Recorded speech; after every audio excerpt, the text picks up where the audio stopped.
Hola a todos, sean todos muy bienvenidos a esta mesa temática, como les decía, relación entre la familia y la escuela del Congreso de Educación Católica. Mi nombre es Alicia Raceto, mi rol es ser la moderadora de este encuentro.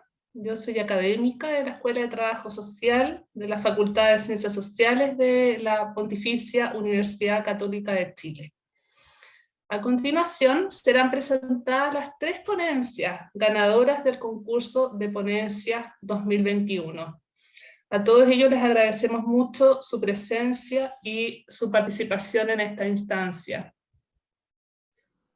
Los expositores tendrán 15 minutos para exponer.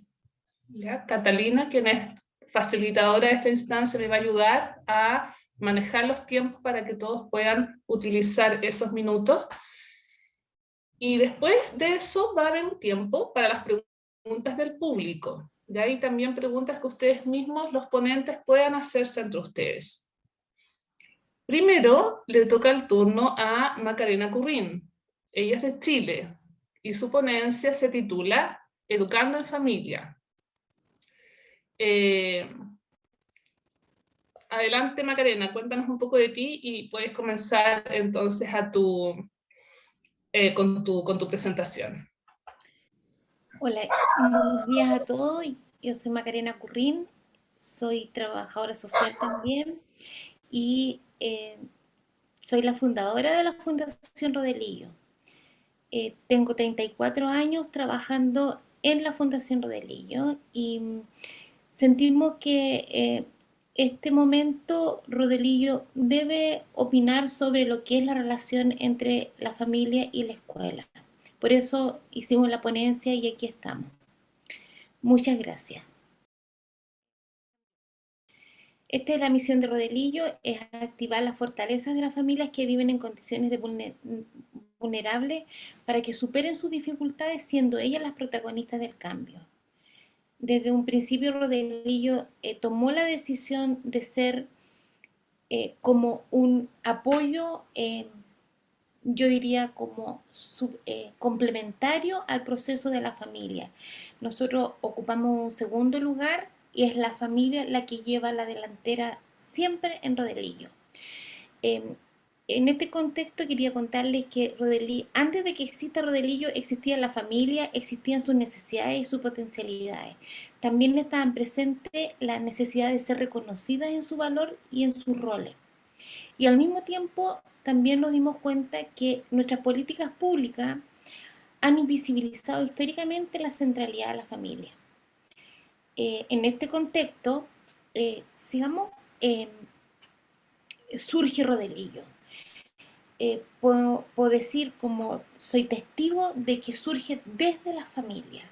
Lo que nosotros hicimos fue leer en profundo la realidad que estábamos viviendo como país y levantamos lo que estaba listo para ser levantado. Podríamos haber sido nosotros u otros. Pero finalmente lo que hicimos en el primer momento fue visibilizar y validar la voz de la familia. En estos 34 años lo que hemos ido haciendo ha sido escuchar a la familia y patentar su voz. O sea, el proyecto de Rodelillo, el modelo Rodelillo hoy día es la suma de la opinión, del sentir, del vivir de todas las familias, de las más de 100.000 familias que han pasado por la organización. Entonces, la familia desde siempre han querido ser el nido, el núcleo de vínculos que nutre y llena de sentido la vida de cada uno de ellos. También la familia era y es y sigue siendo la comunidad humana fundamental de cada uno de los integrantes. Es un espacio donde se vive y se genera la dignidad humana. Y este es un punto bien importante porque si la familia no vive en una condición de dignidad humana, difícilmente pueda educar en la dignidad.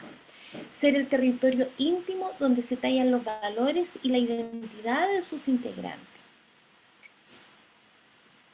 La escuela y la familia. Nosotros nos preguntamos, ¿quién conoce mejor a sus alumnos? La escuela, sus profesores, sus inspectores, el equipo educativo. ¿Y quién conoce mejor a sus hijos? Sus padres, sus hermanos, su familia. nosotros acabamos de vivir un tiempo súper complejo con la pandemia y nos damos cuenta que llegó un punto en que no existe espacio para no sumarse y hacerse cargo de que mientras más personas nos comprometemos con lo que es formar a un ser humano, es mejor para ese ser humano.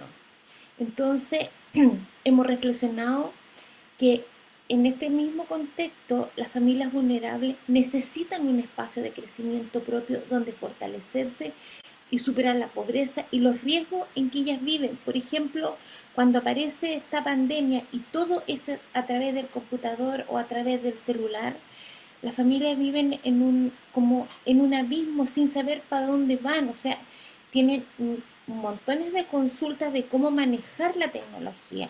Entonces, llega un momento, especialmente para las familias vulnerables, que ellas requieren un apoyo. La familia es el centro de Rodelillo. La familia es el sujeto social que mueve toda la acción social de Rodelillo. En coherencia con lo que hemos vivido como familia y como organización, nosotros también elaboramos un concepto de pobreza y vulnerabilidad propio de nosotros. Y en este concepto incluimos la ausencia de una familia protagonista y nutriente de todos los procesos de crecimiento y cambio de sus integrantes. Podemos decir que esto se expresa en la vivencia histórica de la familia de no ser, de no valer, de no tener, de no pertenecer y de no poder acceder a un proceso de emprendimiento familiar, entendiendo el emprendimiento como soñar y hacerse cargo de concretar esos sueños, no solo negocios, sino que para nosotros emprender es transparentar la razón por la cual Dios te creó últimamente. En este contexto podemos decir que la pobreza en sí es una grave vulneración a los derechos de la familia y de sus integrantes. Es falta de libertad, es también carencia económica y material, y además es falta de educación y salud de calidad. Es la vulneración social de mayor extensión en el país. Desde nuestra experiencia constatamos que como país hemos desarrollado políticas y programas sociales para receptores de beneficios y hemos generado prácticas asistenciales y paternalistas. Esto ha impactado directamente la falta de reconocimiento efectivo en las capacidades de las familias. Cuando uno ve las postulaciones o la exigencia para postulaciones a proyectos, uno se da cuenta que todas las exigencias dicen en la integralidad, la familia, etcétera, pero cuando uno ya va al terreno mismo se da cuenta que hay, hay aspectos, hay exigencias que son bolsa de viento, que en la realidad no pueden desarrollarse programas de verdad destinados a la familia. Nosotros tenemos una experiencia en este sentido. Nosotros hemos trabajado por muchos años con Sename. Fuimos el primer programa que no era hogar de menores, sino que era trabajar directamente con la familia para evitar que los niños se vayan a hogares de menores. Pero a través de los años, el Sename fue cambiando su norte y llegó un punto en que desde el punto de vista financiero, por ejemplo, nosotros comprábamos té o galletas para tener un taller de formación con las madres y decían, no, esto no se paga, esto no, nosotros solamente trabajamos con los niños. Entonces, ahí tú ves que faltan conversaciones internas dentro de las políticas públicas que resuelvan nudos tan prácticos como ese. O sea, si tengo un proyecto de fortalecimiento para que las familias no lleguen a internar a sus hijos por razones económicas, necesito apoyarlas. Y ese proceso, ese monto es muy pequeño, pero explica el contexto en que hemos desarrollado las políticas públicas. Efectivamente, la familia no ha sido considerada como el primer bien con que cuenta el ser humano. Ha existido una invisibilización de su potencia y de su aporte como fundamento de la sociedad y el desafío de la superación de la pobreza. Sigamos un poquito mirando las brechas, la diferencia entre la familia que vive en contexto de vulnerabilidad y la que no. O sea, solamente tengo que decir, miremos las calles, miremos los espacios verdes, miremos la calidad de la construcción, la altura de las casas, o sea, todo es diferente.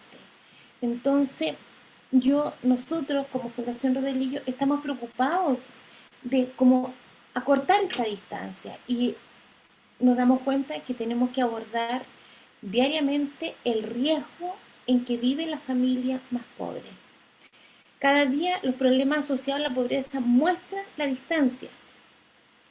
Para las familias más vulnerables, las respuestas sociales son fragmentadas, no son integradas a un programa integral de apoyo a las personas.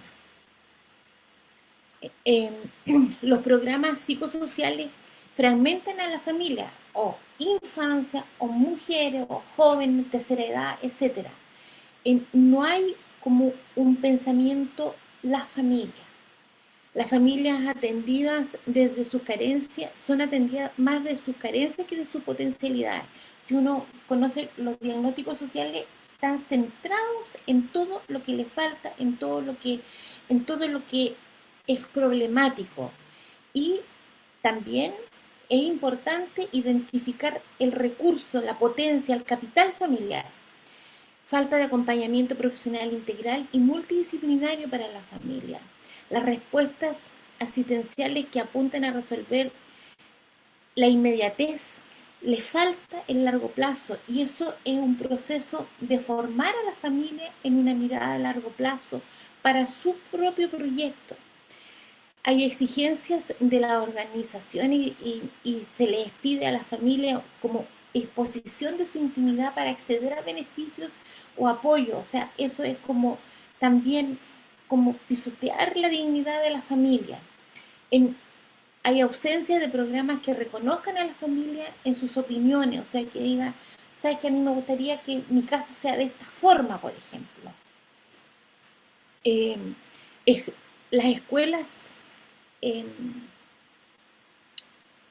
no tienen espacio para la integración de la familia a las actividades educativas. O sea, los colegios más vulnerables tienen espacios muy reducidos, no hay espacios verdes, no hay espacio para que la familia construya con sus hijos. La formación de los profesionales del campo social también tiene déficit en la ética y en la mirada interdisciplinaria. Entonces, no se trata de una competencia, sino que de una integración. Cómo las familias se integran al proceso educativo de sus hijos. En este sentido, nosotros tomamos la decisión de abandonar el Sename y dedicarnos a trabajar directamente con familias vulnerables de territorios de alta complejidad. Y pensamos que lo más importante es intervenir en familias de los niveles más pequeños, porque es cuando todavía nosotros podemos formar a la familia y ayudarla a ella desde muy pequeña, desde muy jóvenes como familia, a generar un proyecto de vida focalizado, incorporando a la educación como la base del cambio y la base de su proceso como de superación familiar. También nos hemos dado cuenta que educar en la fe y en los valores es esencial en contextos de vulnerabilidad. Este aspecto es el sostén de las familias en tiempos de adversidad y en la soledad en que ellas viven, construyendo las sociedades de la familia. La pregunta constante en Rodelillo es: ¿qué pasa el día después que la familia egresa? ¿Con qué se va la familia? ¿Con qué se queda? Y la misma familia, cuando piensa en el futuro de sus hijos, ¿con qué se van los hijos una vez que ya se casan? Se van con los valores, se van con la fe, se van con esa parte de la formación, de la educación que complementa la educación del colegio.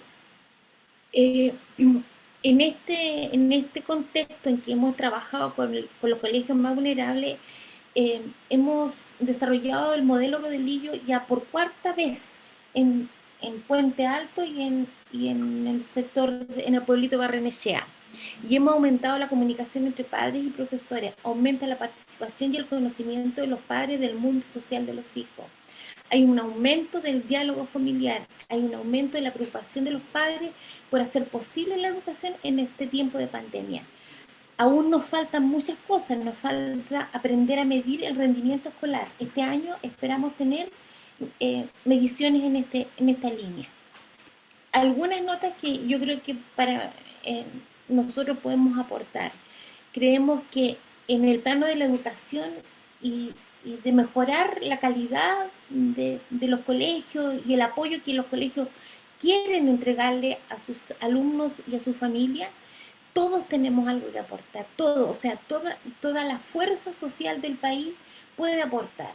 Y en ese sentido, desde nuestra experiencia podemos decir que lo que no necesitamos es como ejercitar los ojos en mirar profundo y en poder entender cuál es mi proyecto social educativo y hacerme cargo de él. O sea, Rodelillo partió sin nada más que las familias y yo una simple trabajadora social. Entonces mi experiencia es que todos podemos ser emprendedores sociales. Segundo, la familia y la educación requieren del apoyo de toda la sociedad. La educación debe ser herramienta de cambio y superación en la familia. Unir los proyectos de vida familiar con el proyecto educativo en la escuela es la clave de la integración. O sea, cómo estas dos partes se unen y de verdad están unidas. El rol de la familia que entrega valores no lo reemplaza la escuela, como tampoco la familia reemplaza a la escuela en el desarrollo integral de los alumnos. Para que la familia sea protagonista, debemos tomar una decisión de validar su voz y fortalecerla, formarla y entregarle herramientas para hacer el fundamento de la sociedad. Los proyectos de vida familiar, el proyecto de vida familiar es la herramienta que le permite a la familia protagonizar sus cambios e integrarse en la vida de la escuela con identidad familiar. Y ese es el proceso que hace Rodelillo. Le ayuda a la familia en la construcción de su capital, de su identidad familiar, está conformada por su árbol genealógico, por sus valores, por su mandato, por todo eso que finalmente la hace ser el grupo familiar que son. Entonces la familia no se enfrenta como sin nada, como la pobre, sino que esta soy yo y en esta preocupación por mejorar la calidad de mis hijos estoy aquí conversando de igual a igual con un profesor. Este proceso de comunicación requiere el apoyo. No, las familias más vulnerables necesitan el apoyo de organizaciones que se las jueguen por levantar su voz. Eso es nuestro aporte. Muchas gracias. Muchas gracias, Macarena, por la presentación. Está llena de... Disculpen. Llena de elementos muy potentes, de elementos que transmiten mucha sabiduría, que les da, bueno, los más de 30 años de experiencia que tiene la Fundación Rodelillo. Muchas gracias por tu presentación. Ahora le damos la palabra a Juan Irarrázaval, de Chile también, cuya ponencia se titula La colaboración entre las familias y las escuelas, un acercamiento desde el pensamiento de John Dewey, San Alberto Hurtado y San José María Escrivá. Juan es doctor en filosofía por la Universidad de Navarra y profesor de teología en el seminario de la diócesis de San Bernardo. Adelante, Juan. Gracias, Alicia. Y también gracias a Macarena por su exposición, me impresionó y anoté varias cosas que, no sé si Macarena la tenía anotada, pero una frase que en verdad me impactó, la anoté aquí, esto de ejercitar los ojos para mirar profundo.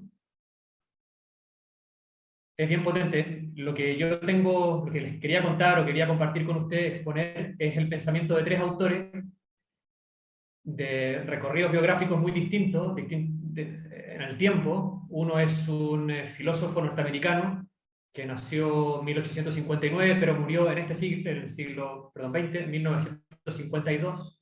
Norteamericano, vivió siempre en la costa este de Estados Unidos, John Dewey. Otro autor, muy conocido para nosotros aquí en Chile, un santazo, San Alberto Hurtado, que claro, es posterior, pero muere justamente el mismo año que John Dewey. Murieron los dos en 1952. Y San Alberto Hurtado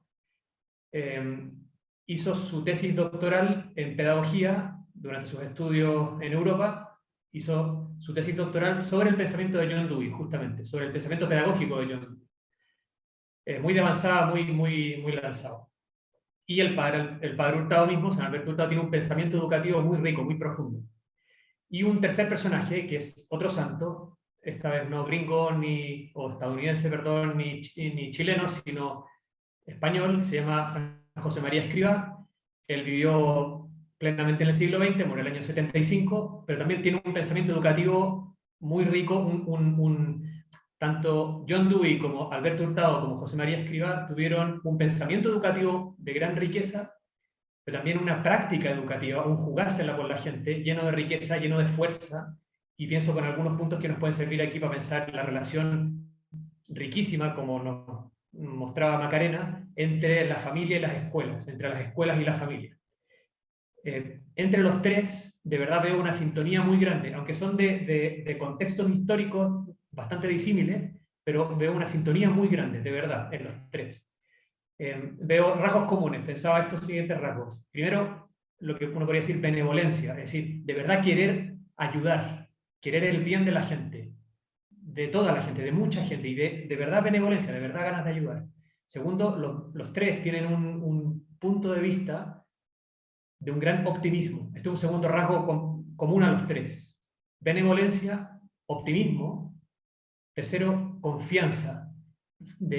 Confianza en las familias, confianza en las escuelas, confianza en las personas, pero también promoviendo la confianza al interior de las familias, al interior de las escuelas, entre las escuelas y las familias, esa relación de confianza. Benevolencia, optimismo, confianza, unidad, como un criterio súper importante. Nos hablaba recién Macarena Pérez, pienso, es como un hilo importante de todo esto, la unidad. Luego la libertad, en John Dewey, en San Alberto Hurtado, en San José María Escrivá, el valor, la potencia formativa, la potencia de ayuda que da la libertad, el ejercicio de la libertad. Porque con la libertad podemos amar, y amando somos seres humanos, ¿verdad? Venimos del amor, vivimos en el amor y nos desplegamos por el amor. Por eso la libertad es clave. Y un último rasgo en común de estos tres autores, el servicio, que conecta con el primero, ¿verdad? La benevolencia. Pero el servicio de verdad jugársela por la gente, no solo hacerles el bien, sino también con este matiz de hacerles el bien jugándomela yo por ellos, es decir, dejándolo todo en la cancha, por decirlo así. O en esa imagen que usa nuestro Señor, de verdad ser un grano de trigo que muere, que se la juega, pero que da muchísimo fruto en la vida de otras personas, de otros corazones. Este es el ADN de una familia, es el ADN, me parece, también de una escuela, ¿verdad? Dewey tiene, bueno, no voy a latear con el contexto filosófico de pero tiene una influencia muy grande, una influencia inmensa en Estados Unidos, también en Europa. Todo el plan, por ejemplo, universitario de Bolonia tiene mucho de Dewey, con sus más, sus menos, pero el pensamiento educativo de Dewey tiene mucha riqueza. Por eso San Alberto Hurtado lo tomó, por eso lo investigó y lo conoció muy a fondo. Claro, y a mí me tocó estudiar a Dewey y aprovechar mucho de la tesis doctoral de Lovaina del padre Hurtado. Estuve mirando a Dewey y miré muchísimas cosas que escribió Dewey sobre los maestros.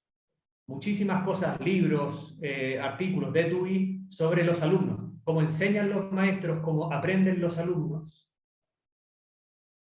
Libros de Dewey, libros sobre Dewey y los maestros. Libros de Dewey y libros sobre Dewey y los alumnos. Y por aquí fue mi tesis, eché de menos recoger, por decirlo así, lo que Dewey también decía en muchos libros y muchos artículos, de la relación entre los maestros o la escuela y los alumnos con la familia. Es decir, con una frase que yo capté de San José María. Él lo decía mucho respecto de los colegios que promovió o que movía a la gente, qué sé yo. Usaba esta combinación. Decía, padres, profesores, alumnos. Decía, cuando pensemos en una escuela, en un colegio, decía a los que animaba a sacar adelante colegios, que se le decía padres, profesores, alumnos. Y entonces yo me encontré un montón de libros y artículos de Dewey sobre los maestros, sobre las escuelas, sobre los alumnos, pero me faltaba esto, o me parecía que faltaba, y estuve investigando, y es muy impresionante la cantidad de cosas que tiene Dewey sobre la familia, y la relación entre la familia y la escuela.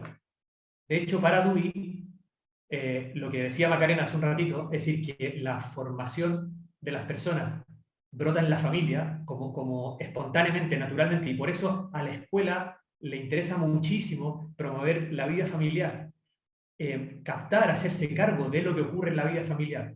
Dewey hablaba de lo que él llamaba el hogar ideal, como una idea. No existen los hogares ideales, porque no existen las familias ideales, porque no existen las personas ideales.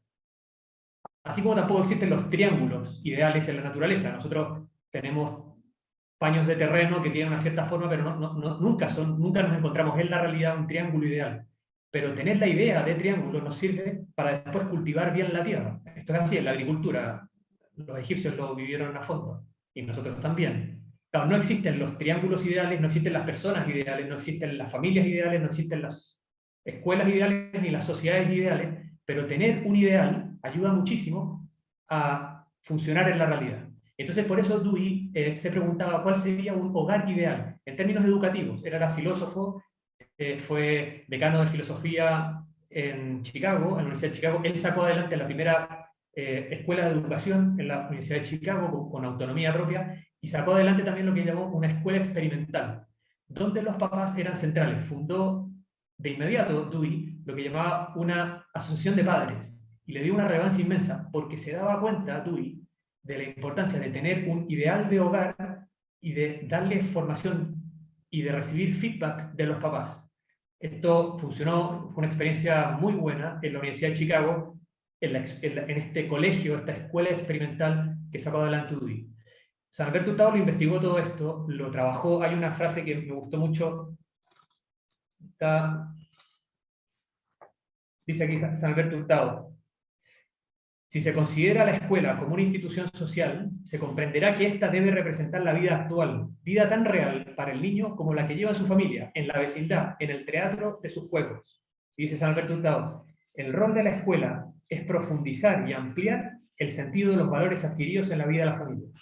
Y es verdad que no existe, lo sabía San Alberto Hurtado, lo sabía San José María, lo sabía John Dewey, no existe algo así como un hogar ideal o una escuela ideal.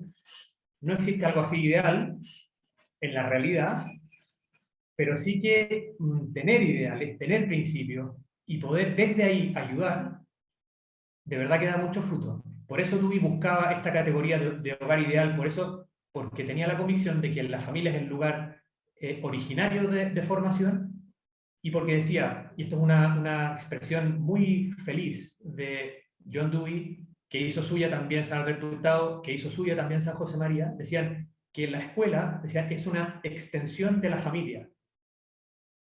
Una extensión. Esto es muy cierto.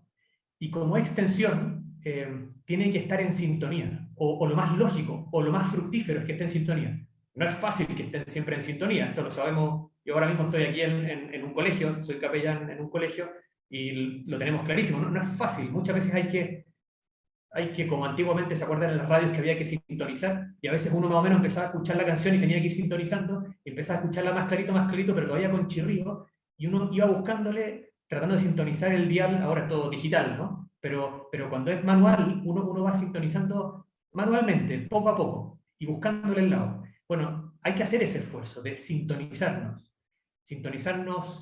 en la familia con la escuela con la familia, y uno podría decir también desde una mirada de fe, y esto lo tenían muy vivo San Alberto Hurtado, San José María, sintonizar el proyecto de la familia, sintonizar el proyecto de la escuela, sintonizarlo con Dios también. En Dios, en esas creencias profundas, en la amistad, en la presencia cariñosa de Dios, que esto es algo tan central en nuestra fe, ¿verdad? La presencia paternal, constante, buenísima, de un Dios que nos quiere tanto. Bueno, sintonizar la escuela con la familia con la escuela, la unidad de la escuela como extensión de la familia, la unidad de la familia y la escuela, la unidad de la escuela y la familia con Dios. Sintonizar, esta unidad es la clave. Hay un libro, les recomiendo harto, de John Dewey, son unas conferencias que él dio explicando su visión de la educación a varias escuelas que estaban funcionando, un libro que se llama The School and the Society, y él, en un momento hay un concepto bien clave que él habla de el despilfarro en la educación. El despilfarro, él usa un término en inglés que es waste, o sea, el perder, cuando uno pierde algo, ¿no? Cuando, no sé, uno le pega sin querer en una mesa una botella y se derrama el contenido, un vaso, ¿no? y se pierde, se despilfarra. Y él decía, muchas veces, en términos educativos, tenemos despilfarros. Y él decía, ¿cómo evitar despilfarros? Esto es bastante lógico, coordinando, es decir, buscando unidad. Juan, te quedan 5 minutos. Muchas gracias, Cata. Tengo aquí 4 ideas para cómo sintonizar familia y escuela en esa unidad que tiene que haber y que es tan fructífera. Primero, incrementar la capacidad educativa de padres y profesores, lo que nosotros llamamos la formación permanente, ¿verdad? El ponerle pino, como decimos aquí en Chile, a formar, a ayudar a los profesores a que sean mejores profesores y a los papás a que sean mejores papás. Ayudar. Evidentemente el protagonismo, como nos decía Macarena hace un ratito, el protagonismo de los papás, el protagonismo de los profesores. Pero ayudarlos, capacitándolos, es fantástico y no hay que descuidarlo. Esto es lo primero, incrementar la capacidad educativa en papás y profesores. Segundo, el mirar el ideario educativo del centro escolar, que sea compartido, que haya unidad en el ideario educativo. Los valores de fondo, los valores profundos. Perdón, Macarena, que me apoye tanto, pero que realmente tu exposición me pareció, tu testimonio me pareció notable y el proyecto impresionante. Claro, los valores profundos que sustentan todo eso. Los valores profundos, y una escuela se va nutriendo de los valores que traen las familias, y las familias se nutren de los valores que también que están presentes en ese ideario de la escuela. Pero es muy importante que haya un ideario, que sea un ideario con una visión antropológica profunda, grande, magnánima, diríamos, y verdadera, ¿cierto? Sobre qué es el hombre, quién es el hombre, qué está llamado a ser el hombre. Bueno, este ideario educativo. Una tercera cosa es una apertura habitual a la cooperación. O sea, tener la disposición habitual, constante, y esto hay que sintonizarlo, hay que buscarlo, la disposición a que haya cooperación. Es decir, desde la familia, a dejarse ayudar, a pedir ayuda a la escuela, en lo que la escuela puede ayudar, y la escuela pedir ayuda, dejarse apoyar por la familia. Pero esta apertura, más bien, si uno lo pone por el otro lado, es que a veces cuando se cierran la familia o la escuela a la cooperación viceversa, empiezan los despilfarros o empiezan las pérdidas de oportunidades maravillosas. Entonces, esta apertura a la cooperación es muy importante. Y lo cuarto, el trato personal y una comunicación de calidad. Puede ser por mail, puede ser por WhatsApp, pero el verse, el sintonizar personalmente. Es que si hay unidad, si hay confianza, la manera en que hay de ayudar a los niños, a los jóvenes, es exponencial, es maravilloso. Hasta ahí llego.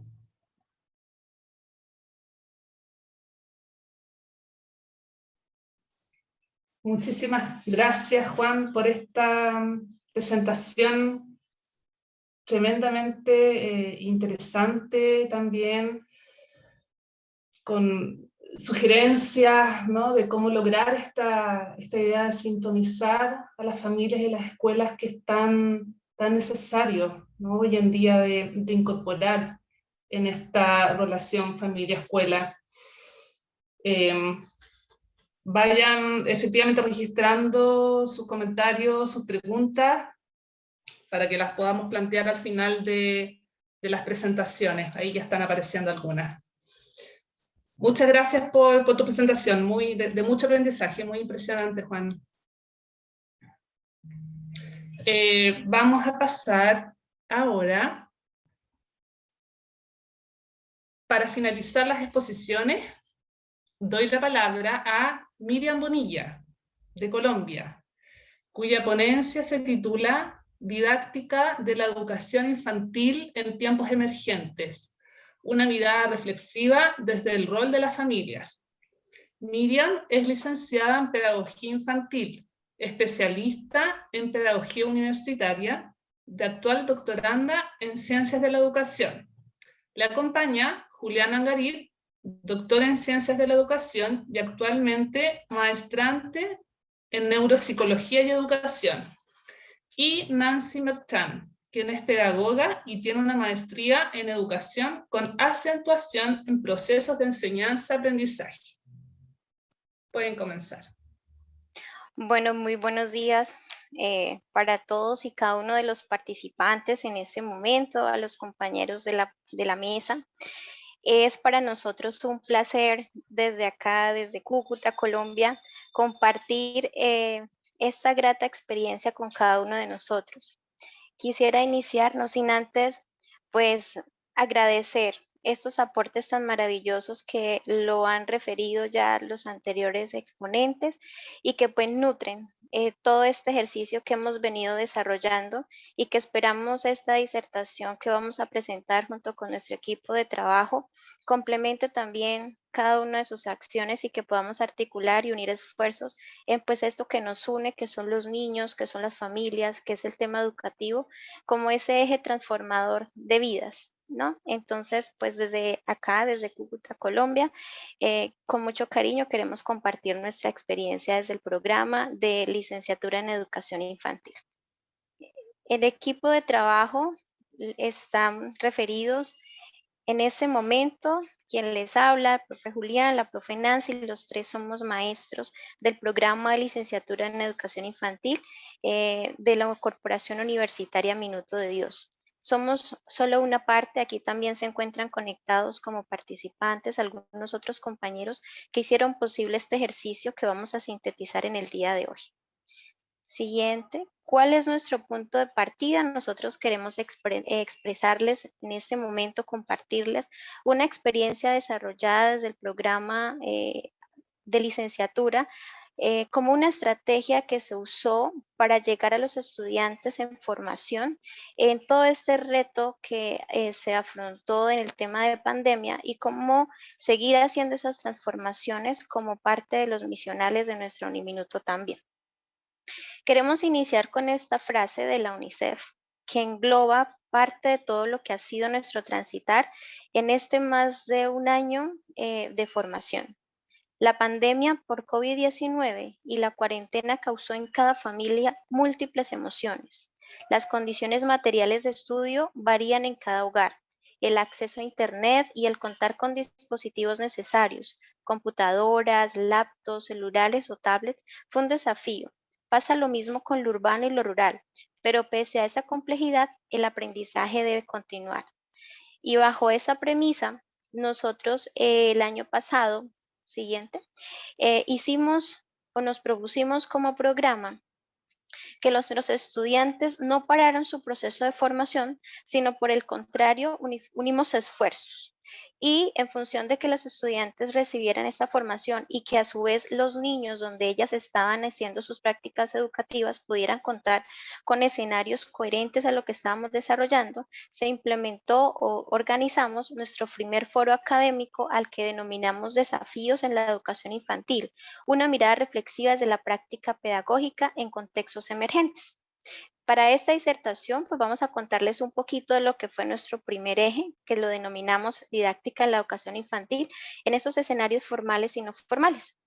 Para, digamos, contar este ejercicio y para hacer esa relación entre lo que fue lo que nuestro expositor anterior mencionaba, esa sintonía entre la familia, entre Dios, entre el hogar, entre todas esas configuraciones que se tejen alrededor de todos estos escenarios, tuvimos 3 participantes. Uno de ellos fue acá en Colombia, el ICBF, un directivo de un CDI, un Centro de Desarrollo Infantil, una docente de una institución educativa privada y un docente de escuela nueva, que es el modelo que se implementa en la zona rural. Cada uno de estos 3 expositores nos contaron cuáles fueron esos compromisos que se asumieron desde los padres de familia, desde los cuidadores, desde el proceso educativo, cuál fue ese rol que se desempeñó, cuáles fueron esas orientaciones a seguir, cuál fue ese vínculo, como bien lo expresaba anteriormente nuestro compañero expositor, cuál fue esa sintonía que se desarrolló, las orientaciones y las actividades pertinentes. Por eso nosotros planteamos en esta disertación que todo contexto emergente o toda situación, toda crisis siempre va a traer muchos aprendizajes.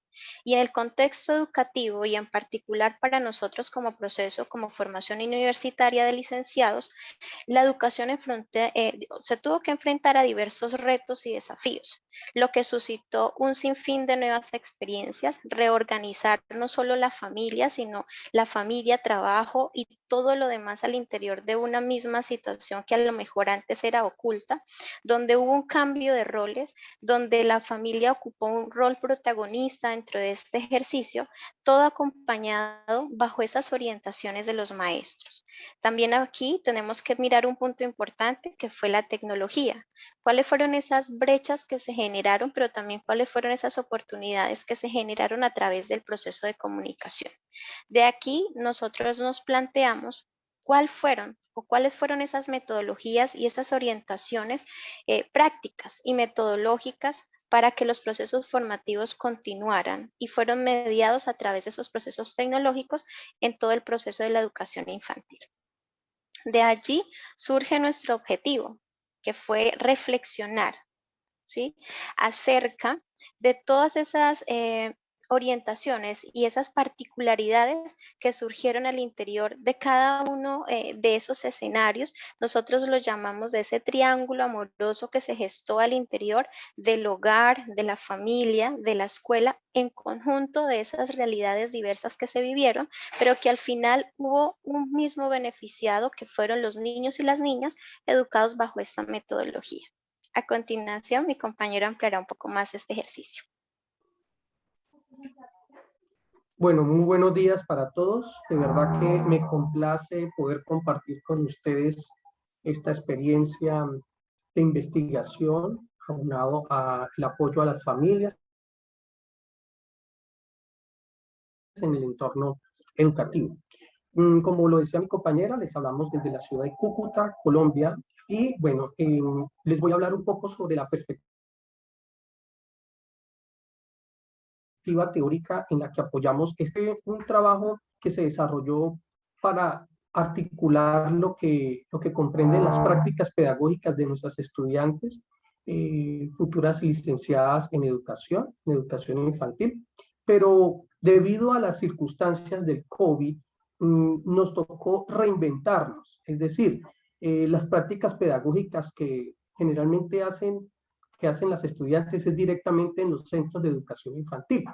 Pero tomando en cuenta el aislamiento que tuvimos por la pandemia, nos tocó buscar otras alternativas. Entonces, desde allí nació la posibilidad de generar un espacio basado en un foro, en donde invitamos a un grupo de especialistas en el campo de la educación, pero que al mismo tiempo recogían un sinnúmero de experiencias pedagógicas basadas en la atención a las familias y en la forma en que estaban pues atendiéndoles, ¿sí?, dentro de lo que comprende el ejercicio educativo en la educación infantil. Entonces, desde allí partimos principalmente del trabajo teórico, se podría decir, de Arenas, de Rubio y de Lizarazo. Estos fueron los ponentes que participaron directamente en el ejercicio y que desde allí, desde sus experiencias, pudimos concretar como quien dice, el soporte inicial para poder hacer este ejercicio.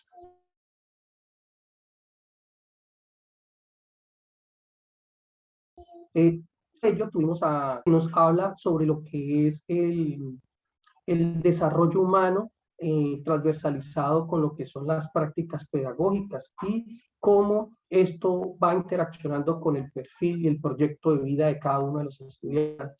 Por otra parte, tenemos a Juliao, 2011, que nos habla principalmente sobre lo que es la praxeología, que de hecho es parte de la metodología que utilizamos en la Corporación Universitaria Minuto de Dios, en donde articula lo que es los saberes, que es la teoría, con la práctica, que es el actuar. Por otra parte, incorporamos a Siemens, 2007, quien nos habla un poco sobre el conectivismo y todo lo que es el uso de las herramientas tecnológicas usadas al servicio de la educación. Y por otra parte, a Vasco, 2018, y a Guizo, 2001, quien nos habla sobre la sistematización propiamente de la experiencia, y es allí donde nosotros quisimos, en el buen sentido de la palabra, aprovechar la experiencia para poder sistematizar cada una de las perspectivas que en este caso los ponentes o especialistas nos iban generando. Desde allí nos planteamos una metodología, principalmente retomando el enfoque cualitativo desde una perspectiva interpretativa.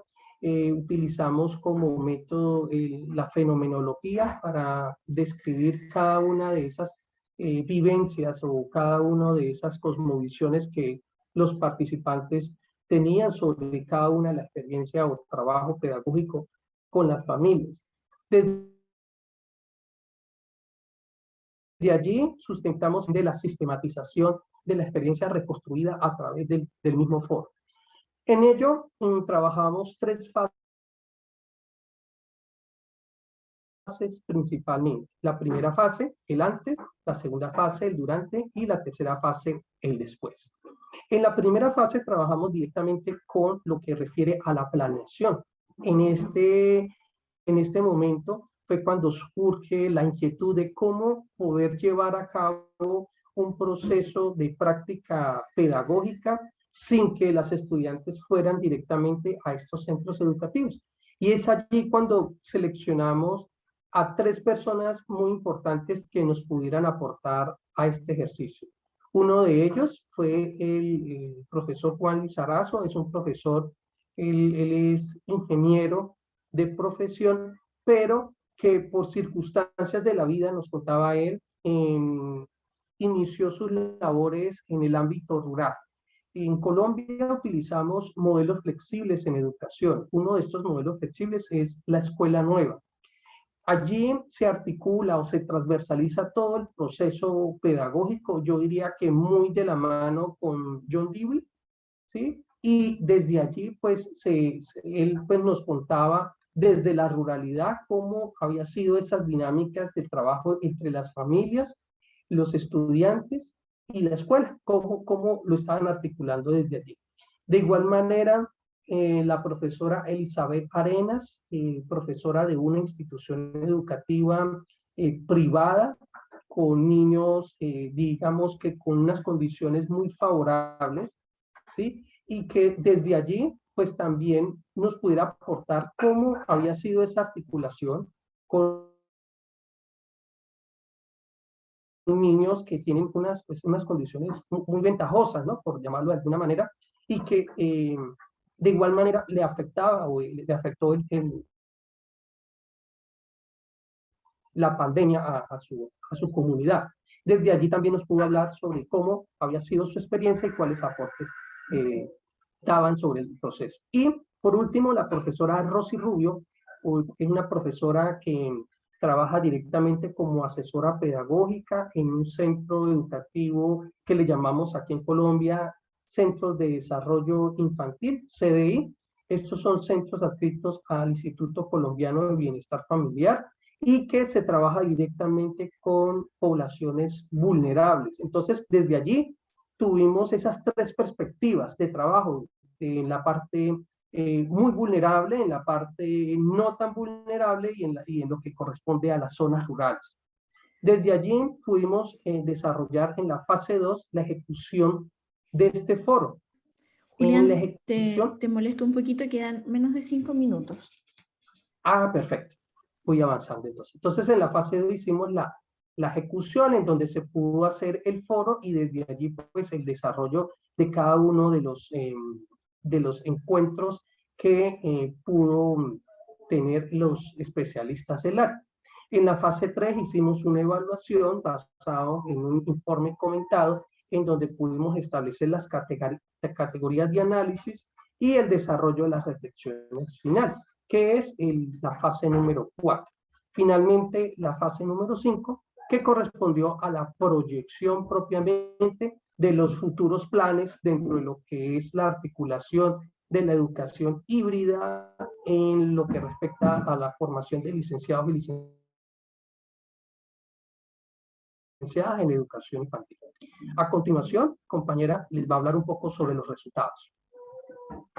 Muchas gracias. En ese orden de ideas, el desarrollo del primer foro académico evidencia pues relevancia, pertinencia, claridad de las realidades socioeducativas que presentaron 3 contextos diversos, como lo comentó Julián, en un momento histórico pues con alto nivel de motivación, asertividad e innovación para desarrollar esas habilidades docentes en los futuros licenciados en educación infantil que se están preparando para realizar sus prácticas de campo.